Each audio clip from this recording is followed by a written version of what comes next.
கஷ்டப்படாம எந்த சந்தோஷமாவது நம்ம கதவை தட்டுமா? சுட்டால் மட்டுமே பொன்னாகிற ஒரு மஞ்சள் உலோகம்தான் அந்த ரகசியத்தை சொல்லி தருது.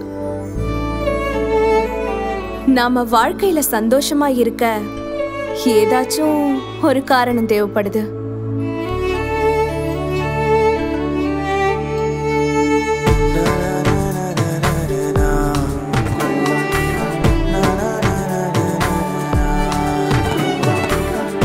பார்த்து பார்த்து தேர்ந்தெடுக்கிற ஒவ்வொன்றுமே வாழ்நாள் முழுக்க நம்ம பார்க்க பார்க்க ஒரு தனி சந்தோஷத்தை தேடி கொடுக்குது.